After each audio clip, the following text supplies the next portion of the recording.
ആ ശ്രവണം നേരെ ചെയ്താൽ എന്ന് പറഞ്ഞാൽ ശ്രദ്ധയോടുകൂടി കേട്ടാൽ അത് നമ്മുടെ മനസ്സിൻ്റെ അടിത്തട്ടിൽ സ്ഥാനം പിടിക്കും. അത് എന്നെങ്കിലും നമുക്ക് ഉപകാരം ചെയ്യുകയും ചെയ്യും. അത് പ്രയോജനപ്രദമായി മാറുകയും ചെയ്യും. അപ്പോൾ മരണവേദന എന്നുള്ളത് അജ്ഞാനികൾക്ക് ഒഴിച്ചുകൂടാൻ പറ്റാത്തതാണ്. അവരത് അനുഭവിച്ചേ പറ്റൂ. ക്രീണന്തി പ്രാണപണ്യേന ധനം മാനം ഘനഭ്രമാഃ യഥാശാസ്ത്രൈഃ കഥം ബുദ്ധ്യാ ന ക്രീണന്ത്യജരം പദം. നിങ്ങളൊക്കെ കച്ചവടം ചെയ്യാൻ അറിഞ്ഞുകൂടാത്തവരാണ്. നിങ്ങളൊന്നും നല്ല ബിസിനസ്സുകാരല്ല. ഇതാണ് വസിഷ്ഠ മഹർഷി പറയുന്നത്. കച്ചവടത്തിൻ്റെ അന്തിമമായ ലക്ഷ്യം എന്താണ്? ലാഭം ഉണ്ടാക്കുക. അല്ലാതെ നാട്ടുകാരെ നന്നാക്കാനല്ല ആൾക്കാർ കട നടത്തുന്നത്. ബിസിനസ് എന്ന് പറഞ്ഞാൽ പ്രോഫിറ്റ്, ലാഭം ഉണ്ടാക്കുക. അതിൽ അല്പം കാപട്യമൊക്കെ ഉണ്ടാവും. കപടമാണ് കച്ചവടം ആയതെന്നാണ് നെച്ചൂർ സ്വാമി അങ്ങനെയാണ് പറയുന്നത്.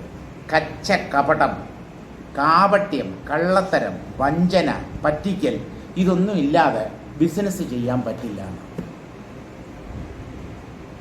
അത്ര ക്വാളിറ്റി ഇല്ലാത്ത ഒരു അരിയായിരിക്കും. ഒരാൾ വന്ന് നല്ല അരി ഉണ്ടോന്ന്, ബെസ്റ്റ് അരിയല്ലേ, നമ്മൾ ബെസ്റ്റ് സാധനമല്ലേ വാങ്ങിച്ചു വെക്കുന്നത്.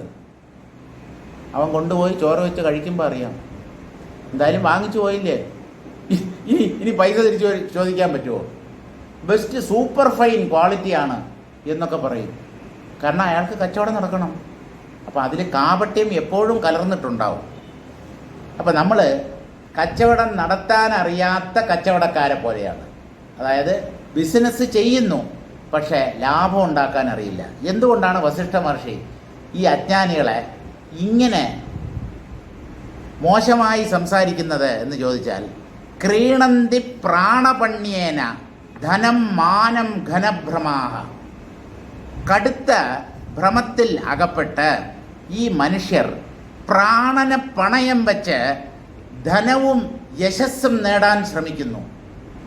പണം, പ്രശസ്തി, ഇതൊക്കെ മനുഷ്യൻ നേടുന്നത് അവൻ്റെ പ്രാണനെ പണയം വെച്ചിട്ടാണ്. എന്ന് പറഞ്ഞാൽ സാഹസമാണ് മനുഷ്യൻ കാണിക്കുന്നത്. ആ അപകടകരങ്ങളായ കാര്യങ്ങളാണ് മനുഷ്യൻ ചെയ്യുന്നത് അവിവേകം കൊണ്ട്. Guinness book of world records എന്ന് പറഞ്ഞൊരു പുസ്തകമുണ്ട്. അതിൽ പേര് വരാൻ വേണ്ടി ഓരോരുത്തരും എന്തൊക്കെയാണ് കാണിച്ചു കൂട്ടുന്നതെന്ന് അറിയാമോ?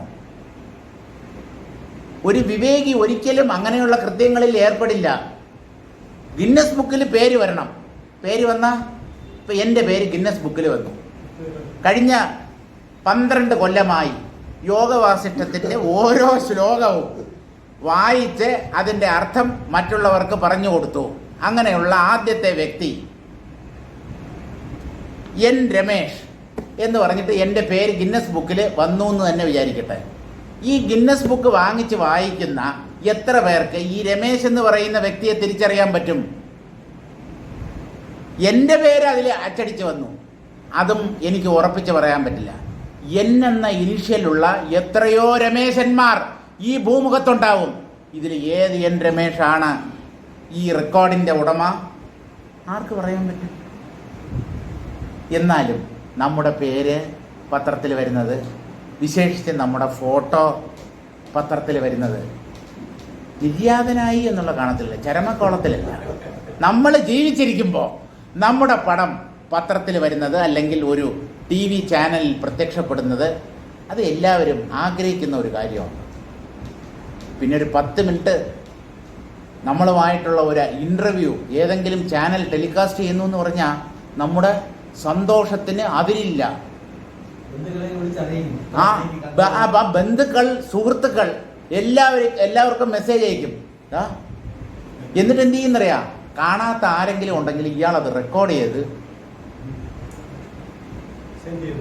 സെൻഡ് ചെയ്തു കൊടുക്കും. ഈ ഞാനെന്നുള്ളത് എത്ര ശക്തമാണെന്ന് നോക്കൂ. ദേഹത്തിലുള്ള അഭിമാനം. ഈ ശരീരത്തെ അല്ലേ ഫോട്ടോ എടുക്കുന്നതും ഒരു ചാനലിൽ കാണിക്കുന്നതും. ഞാൻ ഈ ദേഹമാണോ എന്ന് ആരും ചിന്തിക്കുന്നില്ല. ഞാൻ ശരീരമാണ് എന്നങ്ങ് ഉറപ്പിച്ചിരിക്കുന്നു. അവരാണ് ഈ പേരിലും പ്രശസ്തിയിലുമൊക്കെ മയങ്ങിപ്പോകുന്നത്. ക്രീണന്തി പ്രാണപണ്യേന ധനം മാനം ഘനഭ്രമാഹ. കടുത്ത ഭ്രമത്തിന് വശംവദരായിരിക്കുന്ന മനുഷ്യർ പ്രാണനെ പണയപ്പെടുത്തി പണവും പ്രശസ്തിയും നേടാൻ ശ്രമിക്കുന്നു. അവർ മണ്ടന്മാരാണ് എന്നാണ് വസിഷ്ഠ മഹർഷിക്ക് പറയാനുള്ളത്. എന്തുകൊണ്ടെന്നോ, യഥാശാസ്ത്രൈ കഥം ബുദ്ധ്യാ നക്രീണന്ത്യജരം പദം. ശാസ്ത്രങ്ങളെ നല്ല പോലെ പഠിച്ച് ആ ശാസ്ത്രങ്ങളിൽ പറയപ്പെട്ടിട്ടുള്ള ആത്മതത്വത്തെ സാക്ഷാത്കരിച്ച് ജീവിതം ധന്യധന്യമാക്കുന്നതിന് പകരം അല്പമായ സുഖഭോഗങ്ങളിലും പേരിലും പ്രശസ്തിയിലുമെല്ലാം മനുഷ്യർ ജീവിതത്തെ പാഴാക്കി കളയുന്നു. ശാസ്ത്രങ്ങളുടെ സഹായത്തോടുകൂടി തൻ്റെ വിവേകത്തെ പ്രയോഗിച്ച് അമരമായ പദത്തെ നേടാമെന്നിരിക്കെ, അതായത് അമൂല്യമായ അസുലഭമായ മോക്ഷത്തെ നേടാമെന്നിരിക്കെ അതിന് ശ്രമിക്കാതെ അല്പമായ ഈ ലൗകിക വിഷയങ്ങൾ നേടുന്നതിൽ, സുഖഭോഗങ്ങൾ അനുഭവിക്കുന്നതിൽ മാത്രം തത്പരരായിരിക്കുന്ന ഈ മനുഷ്യരെ എങ്ങനെ കച്ചവടം അറിയാവുന്ന കച്ചവടക്കാർ എന്നെങ്ങനെ പറയാൻ പറ്റും? പ്രാണനെ കൊടുത്ത് പണവും പ്രശസ്തിയും നേടാൻ ശ്രമിക്കുന്നു. ശാസ്ത്രങ്ങളെ വായിക്കുന്നില്ല. ശാസ്ത്രങ്ങൾ പറയുന്ന കാര്യങ്ങൾ ഒരാൾ അതിനെക്കുറിച്ച് സംസാരിക്കുന്നു എന്ന് പറഞ്ഞാൽ അതിനെ കേൾക്കാൻ വരില്ല. കാരണം അവൻ ചെയ്ത പാപം അവനെ അവിടെ വന്നിരിക്കാൻ അനുവദിക്കത്തില്ല. അതാണ് കാരണം. ഇതിനൊക്കെ ഒരു ഭാഗ്യം വേണം, തലവിധി വേണം. തലവിധി എന്ന് പറഞ്ഞാൽ എന്താണ്? നമ്മൾ ചെയ്ത പുണ്യമാണ്. നമ്മൾ ചെയ്ത പുണ്യമാണ് നമ്മെ ഇവിടെ വരുത്തി, ഇവിടെ ഇരുത്തി കേൾപ്പിക്കുന്നത്. അല്ലാതെ ഞാനല്ല. എനിക്ക് പറയാൻ മാത്രമേ സ്വാതന്ത്ര്യമുള്ളൂ. നിങ്ങളെ പിടിച്ച് വലിച്ച് ഇവിടെ കൊണ്ടുവന്ന് ഇരുത്താൻ എന്നെ കൊണ്ട് പറ്റില്ല. അങ്ങനെ ഇരുത്തിയാൽ ആരും ഇരിക്കാൻ പോകുന്നുമില്ല. നിങ്ങൾ ആരെങ്കിലും കൊണ്ടുവന്ന് 1-2 പേരെ ഇവിടെ ഇരുത്തി കാണിക്കും നോക്കട്ടെ. നിങ്ങൾ ചോദിക്കുന്ന പൈസ ഞാൻ തരാം, ആദ്യം മുതൽ അവസാനം വരെ, ഉറങ്ങാതെ. ഇവിടെ വന്ന് ശ്രദ്ധയോടുകൂടി ഇത് കേട്ട് മനസ്സിലാക്കുന്ന എത്ര പേരുണ്ടാവും? നമ്മളൊന്നും ആരെ വിളിച്ചാലും വരില്ല. ഇത് കഴിഞ്ഞിട്ട് ഒരു ഗംഭീരൻ സദ്യയുണ്ടെന്ന് പറഞ്ഞാലും ആൾക്കാർ വരില്ല. കാവ്യം സുഗേയം കഥ രാഘവീയം കർത്താവ് തുഞ്ചത്തുളവായ ദിവ്യൻ ചൊല്ലുന്നതോ ഭക്തിമയസ്വരത്തിൽ ആനന്ദലബ്ധിക്കിനി എന്തു വേണം. തുഞ്ചത്താചാര്യൻ്റെ ആ രാമായണ തർജ്ജമ, അധ്യാത്മരാമായണം, കിളിപ്പാട്ട്. കാവ്യം സുഗേയം, നല്ല ഈണത്തിൽ പദ്യരൂപത്തിലാണ് തുഞ്ചത്താചാര്യൻ രാമായണം എഴുതി വച്ചിട്ടുള്ളത്. അത് നമുക്ക് ഈണത്തിൽ ചൊല്ലാൻ പറ്റും. കാവ്യം സുഗേയം, പാട്ടുപോലെ പാടാൻ പറ്റും. കഥയോ രാഘവീയം, ശ്രീരാമചന്ദ്രൻ്റെ കഥയാണ് രാമായണം. എഴുതിയതോ കർത്താവ് തുഞ്ചത്തുളവായ ദിവ്യൻ. തുഞ്ചത്ത് എന്ന് പറയുന്ന അദ്ദേഹത്തിൻ്റെ വീട്ടുപേരെന്തോ ആണെന്നോ.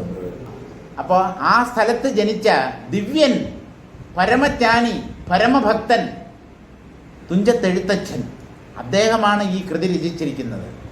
ചൊല്ലുന്നതോ ഭക്തിമയസ്വരത്തിൽ, ഭക്തി കലർന്ന ആ ഓരോ വാക്കും രാമനെ സ്തുതിക്കാൻ വേണ്ടി അദ്ദേഹം ഓരോ വാക്കുകൾ ഇങ്ങനെ അഭിസംബോധന രൂപത്തിൽ പറഞ്ഞു കഴിഞ്ഞാൽ തീരില്ല. പല വരികളിൽ കൃഷ്ണ നാരായണ ഗോവിന്ദ പ്രഭോ എന്നൊക്കെ പറഞ്ഞ് ആചരൻ ആചൻ അമരൻ എന്ന് പറഞ്ഞിട്ട് ഇങ്ങനെ തുടർച്ചയായി തുരുതുരെ അങ്ങനെയുള്ള പദങ്ങൾ പ്രയോഗിക്കും. അദ്ദേഹം സ്വയം മറക്കും ഭഗവാന്റെ വിഭൂതികളിൽ. ആ ഭക്തിഭാവത്തിൽ നിന്നാണ് അങ്ങനെയുള്ള വാക്കുകൾ പുറത്തു വരുന്നത്. അപ്പോൾ ചൊല്ലുന്നതോ ഭക്തിമയസ്വരത്തിൽ, ഭക്തി കലർന്ന സ്വരത്തിൽ ആ ആചാര്യൻ ഈ രാമായണം ചൊല്ലുമ്പോൾ എന്ന് പറഞ്ഞാൽ അദ്ദേഹത്തിൻ്റെ വരികൾ ഒരാൾ വായിക്കുമ്പോൾ ഇനി ആനന്ദലബ്ധിക്ക് വേറെ എന്താണ് വേണ്ടത്? ആനന്ദലബ്ധിക്കിനി എന്തു വേണം? ഇത് വായിച്ച് തന്നെ മനുഷ്യർക്ക് പുളകം കൊള്ളാം. ഇനി സന്തോഷത്തിന്, സുഖത്തിന് മറ്റൊന്നിനെയും ആശ്രയിക്കേണ്ട കാര്യമില്ല. അപ്പോൾ പ്രാണനെ പണയം വെച്ച് ധനവും മാനവും എന്ന് പറഞ്ഞാൽ പ്രശസ്തിയും ഒക്കെ മനുഷ്യർ നേടുന്നു. അതൊക്കെ വ്യാമോഹമാണ്. ശാസ്ത്രങ്ങൾ പഠിച്ച് അവനവൻ്റെ ബുദ്ധിയെ വിനിയോഗിച്ച് അമരമായ പദം നേടാൻ ശ്രമിക്കുന്നതിന് പകരം ഇങ്ങനെയുള്ള അല്പമായ കാര്യങ്ങളിൽ മനസ്സിനെ അലയാൻ അനുവദിക്കുന്നവർ എങ്ങനെയാണ് ബുദ്ധിമാന്മാരായ കച്ചവടക്കാർ എന്ന് പറയാൻ കഴിയുക? ഘനഭ്രമാഹ മൂർഖാഹ ജനാഹ. കടുത്ത വ്യാമോഹത്തിൽ കഴിയുന്നവർ എന്ന് പറഞ്ഞാൽ അങ്ങേയറ്റത്തെ മണ്ടന്മാർ എന്നാണ്, പരമമൂഢന്മാർ. യുദ്ധാദൗ പ്രാണപണ്യേനാഭി ധനം ജയാഭിമാനം ച ക്രീണന്തി. യുദ്ധം മുതലിയവ ചെയ്ത് യുദ്ധത്തിലൊക്കെ പ്രാണനെ പണയപ്പെടുത്തിയാണ് യുദ്ധത്തിൽ പങ്കെടുക്കുന്നത്. ശത്രുവിനെ ഏത് വിധേനയെങ്കിലും പരാജയപ്പെടുത്തണം എന്ന ഉദ്ദേശത്തോടു കൂടിയാണ്. അതായത് ഒരു തരത്തിൽ പ്രാണനെ പണയപ്പെടുത്തിയാണ് വിജയം നേടാൻ യുദ്ധത്തിൽ ഭടന്മാർ ആഗ്രഹിക്കുന്നത്. അതുപോലെ ധനം നേടാൻ ഓരോരുത്തർ എത്ര കഠിനാധ്വാനമാണ് ചെയ്യുന്നത്. രാപ്പകൽ കഷ്ടപ്പെടുകയാണ്. ഇവിടുന്ന് ഗൾഫിലും ഒക്കെ പോയിട്ടേ ആൾക്കാർ, വീട്ടുകാർ വിചാരിക്കുക അവിടെ നല്ല സുഖമാണ്, അവിടെ സമയത്ത് ഭക്ഷണമില്ല, നേരാവണ്ണം ഉറങ്ങാൻ പറ്റുന്നില്ല, 1-ാം തീയതി പൈസ മാത്രം ഇവിടെ അക്കൗണ്ടിൽ ക്രെഡിറ്റ് ആവും. ആ പാവ അവിടെ കിടന്ന്, അതാണല്ലോ ഈ ആട് ജീവിതത്തിൽ കാണിച്ചതല്ലേ, അതിന് അവാർഡ് കിട്ടുകയും ചെയ്തു. ആട് ജീവിതം ഞാൻ കണ്ടില്ല, നല്ല സിനിമയെന്നാണ് ദുർഗാനന്ദ സ്വാമി പോലും പറഞ്ഞത് അല്ലേ. അദ്ദേഹം ആട് ജീവിതത്തെക്കുറിച്ച് അദ്ദേഹത്തിൻ്റെ ഒന്നിൽ കൂടുതൽ പ്രഭാഷണങ്ങളിൽ പരാമർശിക്കുന്നുണ്ട്. അതായത് ശരിക്കുമുള്ള പച്ചയായ ജീവിതത്തിൻ്റെ ഒരു ആവിഷ്കാരമാണത്. യഥാശാസ്ത്രൈ കഥം ബുദ്ധിയ. ശാസ്ത്രങ്ങൾ അനേകം ഉള്ളപ്പോൾ വേദാന്ത ശാസ്ത്രം യുക്തിയുക്തമായി ഈ ആത്മതത്വത്തെ വെളിപ്പെടുത്തി തരുമ്പോൾ അതൊക്കെ വായിച്ച് മനസ്സിലാക്കി സ്വന്തം ബുദ്ധിയെ വിനിയോഗിച്ച് അമരമായ സ്ഥാനം അല്ലെങ്കിൽ മോക്ഷം നേടാൻ ശ്രമിക്കാതെ മറ്റ് പലതിലും ശ്രദ്ധയുള്ളവരായി, ശ്രദ്ധ വ്യതിചലിച്ചവരായി ഈ ജീവിക്കുന്ന ഈ മനുഷ്യരെ എങ്ങനെയാണ് വിവേകികൾ എന്ന് പറയാൻ കഴിയുക? അതുകൊണ്ടാണ് മണ്ടന്മാർ എന്ന് പറയുന്നത്. ജീവിക്കാൻ അറിഞ്ഞുകൂടാത്തവർ, ജീവിതത്തെ പ്രയോജനപ്പെടുത്താൻ കഴിവുണ്ടായിട്ടും ശക്തി ഉണ്ടായിട്ടും ആ ജീവിതത്തെ പാഴാക്കി കളയുന്നവർ, അവരെ മണ്ടന്മാർ എന്നല്ലാതെ വേറെ എന്തു പറയണം? അപ്പോൾ മനുഷ്യർ ജീവിതത്തെ വ്യർത്ഥമാക്കരുത്. ഒരു ഭടൻ യുദ്ധത്തിൽ ശത്രുക്കളെ കീഴ്പ്പെടുത്താൻ ശ്രമിക്കുന്ന ഒരാൾ തൻ്റെ പ്രാണൻ പണയം വെച്ച് വിജയം നേടാൻ ആഗ്രഹിക്കുന്നു. അതുപോലെ ധനസമ്പാദനത്തിനായി മനുഷ്യർ ആപത്കരങ്ങളായ കർമ്മങ്ങളിൽ വ്യാപൃതരാകുന്നു. യഥാശാസ്ത്രൈർ വിവേക വൈരാഗ്യ ശ്രവണാദ്യുപായൈഃ പ്രാപ്തയാ തത്വബുദ്ധ്യ ആചരം മോക്ഷപദം കഥം ന ക്രീണന്തി ആശ്ചര്യമേതദിത്യർത്ഥ. വസിഷ്ഠ മഹർഷി അത്ഭുതപ്പെടുകയാണ്. ഇത്രയും വിവരവും വിദ്യാഭ്യാസവും ഒക്കെ ഉണ്ടായിട്ടും മനുഷ്യർ എന്തുകൊണ്ടാണ് അവരവരുടെ നന്മ ആഗ്രഹിക്കാത്തത്? തന്നെ ഉദ്ധരിക്കാൻ, തൻ്റെ നന്മ, തനിക്ക് ഒരു ഉന്നതമായ സ്ഥിതി കൈവരിക്കണം എന്നെന്തുകൊണ്ട് ഇവർക്ക് തോന്നുന്നില്ല? ഇത് വസിഷ്ഠ മഹർഷിക്ക് ഒരു ആശ്ചര്യം ജനിപ്പിക്കുന്നു എന്നാണ്. യഥാശാസ്ത്രൈഃ വിവേകവൈരാഗ്യ ശ്രവണാദ്യുപായൈഃ. ശാസ്ത്രങ്ങളിൽ പറയപ്പെട്ടിട്ടുള്ള വിവേകം, വൈരാഗ്യം തുടങ്ങിയ ഗുണങ്ങൾ സാധന ചതുഷ്ടയ സമ്പത്ത് നേടി ശ്രവണം തുടങ്ങിയ ഉപായങ്ങളിലൂടെ, എന്ന് പറഞ്ഞാൽ ശ്രവണം, മനനം, നിധിധ്യാസനം, ധ്യാനം, അവസാനമാണ് സമാധി. ആ ഉപായങ്ങളിലൂടെ ഈ ആത്മതത്വത്തെ സാക്ഷാത്കരിക്കാതെ, അതായത് ശ്രവണ മനന നിധിധ്യാസനങ്ങളിലൂടെയൊക്കെ ചിത്തശുദ്ധി നേടിയിട്ടും താത്വികമായ ഒരു ബുദ്ധിയുടെ ഉടമയായിട്ടും അജരം മോക്ഷപദം, ഒരിക്കലും ഒരു തിരിച്ചുവരവില്ലാത്ത, നാശമില്ലാത്ത, അനശ്വരമായ, അമരമായ ആ മോക്ഷപദത്തെ ഈ മനുഷ്യർ അവരുടെ പ്രയത്നത്തിലൂടെ എന്തുകൊണ്ട് വിലയ്ക്ക് വാങ്ങിക്കുന്നില്ല? മോക്ഷത്തെ പ്രയത്നത്തിലൂടെ, തത്വവിചാരത്തിലൂടെ, അത് ഒരു പുരുഷ പ്രയത്നമാണ്. മനുഷ്യർ ബോധപൂർവം അനുഷ്ഠിക്കേണ്ട ഒന്നാണ്. ആ മാർഗങ്ങളിലൂടെ ഈ മോക്ഷപദത്തെ നേടാൻ ശ്രമിക്കാത്തവർ അത് നിങ്ങൾക്ക് വാങ്ങിക്കാൻ പറ്റും, പക്ഷെ അതിനുള്ള വില നിങ്ങൾ നൽകേണ്ടി വരും. എന്താണ് വില എന്ന് പറഞ്ഞാൽ ഈ തത്വബോധം ഉറപ്പിക്കുക. അല്ലാതെ കാശും പണവും പൊന്നും ഒന്നും നിങ്ങൾ കൊടുക്കണ്ട ഈ മോക്ഷപദം വാങ്ങാൻ. അപ്പം എന്തുകൊണ്ടാണ് ഈ ആത്മതത്വത്തെ അത്യന്തം ഉത്കൃഷ്ടമായ, അതിനേക്കാളും ഉയർന്ന മറ്റൊന്നുമില്ല എന്ന് തന്നെ പറയാം, അങ്ങനെയുള്ള അത്യുത്തമമായ അത്യുന്നതമായ ഈ മോക്ഷസ്ഥാനത്തെ നേടാൻ മനുഷ്യർ എന്തുകൊണ്ട് താത്പര്യം പ്രകടിപ്പിക്കുന്നില്ല? ഇത് ആശ്ചര്യമേതത്, ഇത് വല്ലാത്ത ഒരു ആശ്ചര്യം തന്നെയാണ്. വസിഷ്ഠ മഹർഷിയെ പോലെയുള്ളവരുടെ ഉള്ളിൽ അത്ഭുതം ജനിപ്പിക്കുന്നതാണ് ഈ അജ്ഞാനികളുടെ മോഹമെന്ന് പറയുന്നത്. അവരുടെ അവിവേകം എന്ന് പറയുന്നത് ജ്ഞാനികൾക്ക് അത്യന്തം ആശ്ചര്യം ഉളവാക്കുന്നു.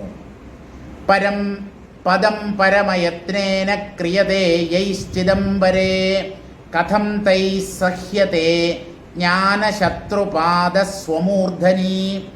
പദം പരം, പരമമായ പദത്തെ അധികം പ്രയാസം കൂടാതെ അനായാസമായി ഒരല്പം പ്രയത്നത്തിലൂടെ പരമപദത്തെ നേടാമെന്നിരിക്കെ, അങ്ങനെ നേടി ആ ചിദംബരത്തിൽ അനന്തമായ ആനന്ദം അനുഭവിച്ചുകൊണ്ട് കഴിയാനുള്ള ഒരു അസുലഭ സന്ദർഭം ഈ മനുഷ്യർക്ക് ലഭ്യമായിട്ടുണ്ടെങ്കിലും അവർ ആ മാർഗത്തിലേക്ക് തിരിയുന്നില്ല. തത്വചിന്തയുടെ മാർഗത്തിൽ അവർക്ക് സഞ്ചരിക്കാൻ തോന്നുന്നില്ല. ചിദംബരം, ചിദാകാശത്തിൽ ദുഃഖത്തിൻ്റെ കണിക പോലും പുരളാത്ത ശുദ്ധമായ ആനന്ദം, കലർപ്പില്ലാത്ത ആനന്ദം, ദുഃഖത്തിൻ്റെ കരിനിഴൽ വീഴാത്ത ആനന്ദം, അങ്ങനെയുള്ള ഒരു ആനന്ദത്തെ അനായാസം നേടാമെന്നിരിക്കെ, വലിയ പ്രയാസമൊന്നുമില്ല. ഒരൽപ്പം കടുക്, ഒരൽപ്പം എണ്ണ, സ്വൽപ്പം കറിവേപ്പില, ഒരൽപ്പം ബോംബെ റവ, ഇതെല്ലാം കൂടെ ഇട്ട് വഴറ്റിയാൽ ഉപ്പുമാവായി എന്ന് പറയുന്നത് പോലെ ഒരൽപ്പം ശ്രവണം, ഒരൽപ്പം മനനം, കുറച്ച് ധ്യാനം, കുറച്ച് ഇന്ദ്രിയ നിയന്ത്രണം, കുറച്ച് വിവേകം, ഇതെല്ലാം കൂടെ ചേരുമ്പോൾ മോക്ഷം നിങ്ങളുടെ കൈവെള്ളയിൽ ഒതുങ്ങും. ഇതിന് വലിയ പ്രയത്നമൊന്നും വേണ്ട. അല്പമായ കാര്യങ്ങൾക്ക് വേണ്ടി നമ്മൾ എന്തുമാത്രം നമ്മുടെ ഊർജം ചെലവഴിക്കുന്നുണ്ട്. ഇത് അങ്ങനെയൊന്നും കഷ്ടപ്പെട്ട് നേടേണ്ടതല്ല. സുഖമായി സുസുഖം കർത്തും അവ്യയം എന്നാണ് കൃഷ്ണൻ ഗീതയിൽ പറയുന്നത്.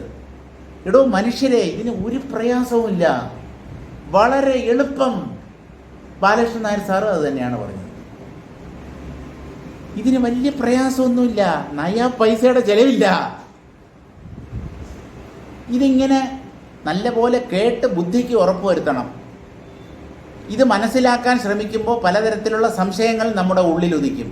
അതൊക്കെ ആചാര്യനോട് പറഞ്ഞ് ആ സംശയങ്ങൾക്കൊക്കെ നിവൃത്തി വരുത്തണം. എന്നിട്ട് ഈ തത്വബോധത്തിൽ നമ്മുടെ മനസ്സിനെ ഉറപ്പിക്കണം.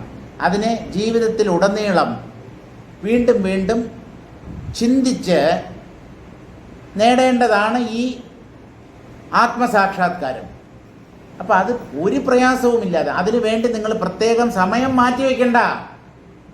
പൂജയ്ക്കാണെങ്കിൽ സമയമുണ്ട്, അമ്പലത്തിൽ നട തുറക്കുന്നതും നട അടയ്ക്കുന്നതും അതിനൊക്കെ സമയമുണ്ട്. നട്ടുച്ചയ്ക്ക് 2 മണിക്ക് അമ്പലത്തിൽ കയറി ചെന്ന് കഴിഞ്ഞാൽ അവിടെ നമുക്ക് ദൈവത്തെ കാണാൻ പറ്റില്ല. അപ്പോൾ എല്ലാറ്റിനും സമയമുണ്ട്. ഈ ആത്മവിചാരത്തിന് വിശേഷിച്ച് സമയമില്ല. മലമൂത്ര വിസർജനം ചെയ്യുമ്പോൾ പോലും ഈ ആത്മവിചാരം നമുക്ക് തുടരാം. കിടക്കയിൽ കിടന്നുകൊണ്ടോ, നടന്നുകൊണ്ടോ, ഇരുന്നുകൊണ്ടോ, ഓടിക്കൊണ്ടോ, ചാടിക്കൊണ്ടോ, തലകുത്തി മറിഞ്ഞുകൊണ്ടോ, കുട്ടിക്കരണ അടിക്കുമ്പോഴോ, എപ്പോൾ വേണമെങ്കിലും എല്ലാം ബ്രഹ്മം എന്നുള്ള ഭാവം നമുക്ക് ഉറപ്പിക്കാം. ഇതിന് പ്രത്യേകിച്ച് ദേശമോ കാലമോ ഇല്ല. ഇന്ന സ്ഥലത്തേ പാടുള്ളൂ, ഇന്ന സമയത്തേ പാടുള്ളൂ, അങ്ങനെ ഒന്നുമില്ല. കാരണം സത്യം സർവവ്യാപകമാണ്. സത്യം എവിടെയുമുണ്ട്. എല്ലാറ്റിൻ്റെയും അകവും പുറവും നിറഞ്ഞു വിലസുന്നതാണ്. അതിന് ദേശകാലങ്ങളുടെ വേലിക്കെട്ട് ബാധകമല്ല. മറ്റുള്ളതിനൊക്കെ നിശ്ചിതമായ സമയമുണ്ട്. ചില നിഷ്ഠകളുണ്ട്. ശുദ്ധം അശുദ്ധം അതൊക്കെ നോക്കണം. അശുദ്ധം നോക്കണ്ട, ശുദ്ധമാണ് നോക്കേണ്ടത്. ശരീരശുദ്ധി വരുത്തണം, അതിലുപരി മനഃശുദ്ധി വേണം. ഇവിടെ മനഃശുദ്ധിയുള്ളവർക്ക് മാത്രമേ ഈ തത്വവിചാരം ചെയ്യാൻ പറ്റൂ. അവൻ വേദവും പുരാണവും ഒന്നും പഠിച്ചില്ലെങ്കിലും കുഴപ്പമില്ല. ചിത്തം ശുദ്ധമായവർക്ക് മാത്രമേ അധ്യാത്മവിദ്യയിൽ താത്പര്യമുണ്ടാവുകയുള്ളൂ. എത്ര പേര് ഇവിടെ കേൾക്കാൻ വരുന്നുണ്ട്?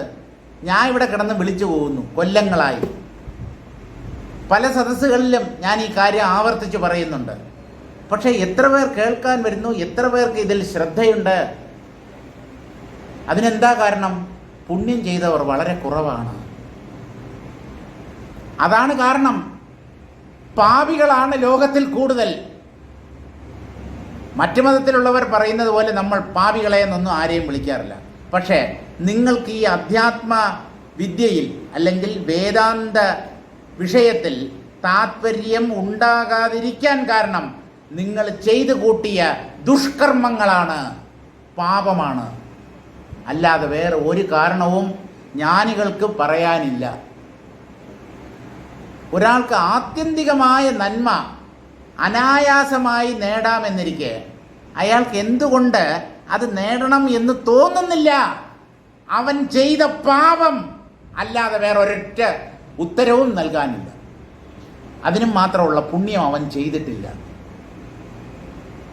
അതിനും മാത്രം സത്പ്രവർത്തികൾ അവൻ്റെ പൂർവ്വജന്മങ്ങളിൽ അവൻ ചെയ്തിട്ടില്ല. അതുകൊണ്ടാണ് ഇതിൽ താത്പര്യം വരാതെ ഇരിക്കുന്നത്. അട്ടയെ പിടിച്ച് മെത്തയിൽ കിടക്കുവോ? അപ്പോൾ നമ്മൾ ജീവിതത്തെ പാഴാക്കാൻ പാടില്ല എന്നാണ് പറയുന്നതിൻ്റെ രത്നച്ചുരുക്കം. പദം പരമയത്നേന ക്രിയതേ യൈസ് ചിദംബരെ. ഏതൊരു വ്യക്തികൾക്കാണോ ചിദംബരത്തിൽ ഉറപ്പായിട്ടും ഒരു സീറ്റ് ലഭിക്കും എന്നിരിക്കെ, ഒരു സീറ്റ് ഉറപ്പ് റിസർവ് ചെയ്ത് വെച്ചേക്കാണ്. അങ്ങനെയുള്ളപ്പോൾ അതാണ് ഈ മനുഷ്യജന്മം നമുക്ക് കിട്ടിയതിൻ്റെ പുറകിലുള്ള ഉദ്ദേശ്യം. ദൈവം നമുക്കൊരു അവസരം ഉണ്ടാക്കി തന്നാണ്. നിനക്ക് മനുഷ്യജന്മം തരാം, നീ ഇതിനെ വേണ്ടവണ്ണം വിനിയോഗിക്കുന്നുണ്ടോ ഇല്ലയോ ഞാനൊന്ന് കാണട്ടെ. വിനിയോഗിക്കുന്നില്ല എന്ന് കണ്ടാൽ അദ്ദേഹം പിന്നെ കുറേ ജന്മങ്ങൾ മനുഷ്യജന്മം തരില്ല. മറ്റ് പലതുമൊക്കെ ആയി ഇഴഞ്ഞ് നടന്ന് ചാടി നടന്ന് നീന്തി കളിച്ച് ഒക്കെ ആയിട്ട് നമ്മൾ ജീവിക്കേണ്ടി വരും. രണ്ട് കാലിൽ ഇങ്ങനെ നടന്നു പോകാൻ പറ്റില്ല. നാൽക്കാലികളായിട്ടും ഷഡ്പദങ്ങളായിട്ടും 8 കാലികളായിട്ടും ഉരകങ്ങൾ. അട്ടയ്ക്കൊക്കെ എത്ര കാലുണ്ടെന്നറിയില്ല. അട്ട, പഴുതാര അങ്ങനെയുള്ള ജീവികൾക്ക് എത്ര കാലുണ്ടെന്ന് അറിയത്തില്ല. അവർ ഓരോ ഇംഗ്ലീഷുകാർ സെൻറ്റിപ്പീഡ് എന്നാണ് പറയുന്നത്. പഴുതാരയ്ക്ക് പറയുന്നത് സെൻറ്റിപ്പീഡ്. സെൻറ്റി എന്ന് പറയുന്നത് സെൻറ്റം 100 എന്നുള്ളതാണ്. മില്ലിപ്പീഡ് എന്ന് പറഞ്ഞാൽ അട്ട 1000. കാരണം പഴുതാരയേക്കാളും കൂടുതൽ കാലുകൾ അട്ടയ്ക്കുണ്ട്. അപ്പോൾ അവരിങ്ങനെ പല പേര് പറയും. പീഡ് എന്ന് പറഞ്ഞാൽ പാദം എന്നുള്ളതാണ്, കാല് എന്നാണ്. അപ്പോൾ കാലിൻ്റെ എണ്ണം കൂടുതലുള്ളത് അട്ടയ്ക്കാണ്. അനായാസമായി ചിദംബരത്തിൽ എന്ന് പറഞ്ഞാൽ ചിദാകാശത്തിൽ മോക്ഷനില എന്നർത്ഥം, അത് നേടാമെന്നിരിക്കെ കഥം തൈഹി സഹ്യത്തെ അജ്ഞാന ശത്രുപാദ സ്വമൂർധനി. തൻ്റെ തലയിൽ ഈ അജ്ഞാനമാകുന്ന ശത്രു കാലുകൊണ്ട് ചവിട്ടാൻ ഈ അജ്ഞാനികൾ എന്തിന് സമ്മതിക്കുന്നു എന്നാണ്. അജ്ഞാനം എൻ്റെ തലയിൽ ചവിട്ടാനായി ഞാൻ എന്തുകൊണ്ട് നിന്നു കൊടുക്കുന്നു? ഞാൻ വിജയശ്രീലാളിതനാവുകയാണ് വേണ്ടത്. വേറൊരാളുടെ പാദപ്രഹരം ഏൽക്കുകയല്ല എൻ്റെ ജീവിത ലക്ഷ്യം. അജ്ഞാനം നമ്മെ അടിമകളാക്കി വച്ചിരിക്കുന്നു. അപ്പോൾ ശത്രുവിൻ്റെ പാദപ്രഹരം ഏറ്റുകൊണ്ട് എന്തിനാണ് ഈ അജ്ഞാനികൾ കഴിയുന്നത്? കഥം തൈഹി സഹ്യത. അവരെങ്ങനെ സഹിക്കുന്നു എന്നാണ്. ധീരമായി യുദ്ധം ചെയ്ത് ശത്രുവിനെ കീഴ്പ്പെടുത്തുന്നതിന് പകരം ശത്രുവിൻ്റെ കാൽച്ചുവട്ടിൽ അവൻ്റെ ചവിട്ടും തൊഴിയുമൊക്കെ അനുഭവിച്ചുകൊണ്ട് അതൊക്കെ ഏറ്റുവാങ്ങിക്കൊണ്ട് ഇവർക്ക് ജീവിക്കാൻ നാണമില്ലേ എന്നാണ് വസിഷ്ഠ മഹർഷി ചോദിക്കുന്നത്. നിങ്ങൾ അത്ര ഭീരുക്കളാണോ? കഴിവില്ലാത്തവരാണോ? മനുഷ്യരല്ലേ? നിങ്ങൾക്ക് വിവേകമില്ലേ? എന്തുകൊണ്ട് നിങ്ങൾ വിവേകത്തെ വിനിയോഗിക്കുന്നില്ല? എന്തുകൊണ്ട് ഈ അജ്ഞാനത്തെ കീഴ്പ്പെടുത്തുന്നില്ല എന്തുകൊണ്ട് ജ്ഞാനികളായി മാറുന്നില്ല? ഇതാണ് വസിഷ്ഠ മഹർഷിക്ക് അജ്ഞാനികളോട് ചോദിക്കാനുള്ളത്. യൈഹി വിവേകിഭിഹി അയത്നേന സ്വതത്വജ്ഞാനമാത്രേണ ചിദംബരേ ബ്രഹ്മാകാശേ പദം സ്ഥാനം ക്രിയതേ പരം സർവോത്കൃഷ്ടൈഃ താദൃശൈഃ അജ്ഞാനശത്രുവധ സമർത്ഥൈഃ സത്ശാസ്ത്രാദ്യുപേക്ഷയാ സ്വമൂർധനി അജ്ഞാനശത്രുപാദഃ കഥം സഖ്യത്തെ. വളരെ വിശദമായ ഒരു വ്യാഖ്യാനമാണ് വ്യാഖ്യാതാവ് എഴുതിയിട്ടുള്ളത്. യൈഹി വിവേകിഭിഹി, വിവേകമുള്ളവർ, അയത്നേന, ഒരു പ്രയാസവും കൂടാതെ, വലിയ ബുദ്ധിമുട്ടൊന്നും കൂടാതെ, അനായാസമായി, സ്വതത്വജ്ഞാനമാത്രേണ, താൻ ആത്മാവാണ്, തൻ്റെ യഥാർത്ഥ സ്വരൂപം ആത്മാവാണ് എന്ന് അറിയാമെന്നിരിക്കെ, അങ്ങനെ അറിഞ്ഞ് ചിദംബരേ ബ്രഹ്മാകാശേ, ഈ അനന്തമായ ബ്രഹ്മാകാശത്തിൽ അഥവാ ബോധാകാശത്തിൽ പദം സ്ഥാനം ക്രിയതേ, അവിടെ നമുക്കൊരു സീറ്റ് ഉറപ്പിക്കാം എന്നുള്ളപ്പോൾ പരം സർവോത്കൃഷ്ടൈഃ താദൃശൈഃ അജ്ഞാനശത്രുവധ സമർത്ഥൈഃ, നമ്മളൊക്കെ സിംഹക്കുട്ടികളാണ് എന്നാണ് വിവേകാനന്ദ സ്വാമികൾ പറയുന്നത്. സിംഹക്കുട്ടികൾ, നിങ്ങളൊന്നും ആട്ടിൻകുട്ടികളല്ല. അപാരമായ ശക്തി, ബുദ്ധിശക്തി, വിവേകം, ചങ്കൂറ്റം, ധൈര്യം, കഴിവ് നിങ്ങളിലുണ്ട്. നിങ്ങളത് തിരിച്ചറിയൂ, തിരിച്ചറിഞ്ഞ് അതിനെ പ്രയോഗിക്കൂ. അങ്ങനെ പ്രയോഗിക്കുമ്പോൾ മാത്രമാണ് അജ്ഞാനത്തെ നമുക്ക് നശിപ്പിക്കാൻ കഴിയുന്നത്. ഏറ്റവും ഉത്കൃഷ്ടമായ മനുഷ്യജന്മം, വിവേകം കലർന്ന ബുദ്ധി ലഭിച്ചിട്ടും താദൃശൈഃ അജ്ഞാനശത്രുവധ സമർത്ഥൈഃ, അജ്ഞാനത്തെ നിങ്ങൾക്ക് കീഴ്പ്പെടുത്താൻ പറ്റും, ഒരു സംശയവും വേണ്ട. അജ്ഞാനത്തെ ജയിക്കാൻ ശക്തിയുള്ളവരാണ് നിങ്ങൾ. അപാരമായ ആത്മബലം നിങ്ങളുടെ ഓരോരുത്തരുടെയും ഉള്ളിലുണ്ട്. അങ്ങനെ മിടുക്കന്മാരായി, സമർത്ഥന്മാരായി, ബലശാലികളായി നിങ്ങൾ വർത്തിക്കുമ്പോഴും നിങ്ങൾ എന്താ ചെയ്യുന്നത്? വേണ്ടവണ്ണം ആ ആത്മശക്തിയെ വിനിയോഗിക്കുന്നില്ല. എന്നിട്ട് സാധാരണ റോട്ടിൽ കിടക്കുന്ന പട്ടിക്കുട്ടികളെ പോലെ മോങ്ങിക്കൊണ്ട് കഴിയുന്നു. നാണമാവുന്നില്ലേ മനുഷ്യരെ നിങ്ങൾക്ക്?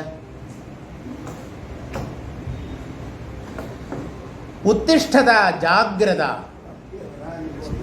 സടകുടഞ്ഞെഴുന്നേൽക്കൂ ഒരു സിംഹത്തെ പോലെ.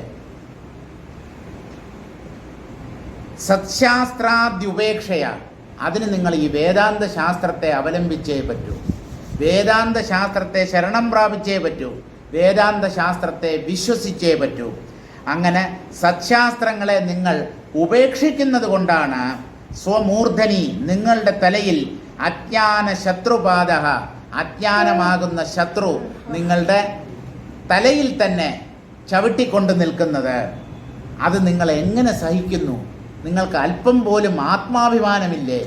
ഒരാൾ അയാളുടെ കാലുകൊണ്ട് നിങ്ങൾ ചവിട്ടുമ്പോൾ, അയാളുടെ പാദങ്ങളുടെ അടിയിൽ നിങ്ങളുടെ ശിരസ്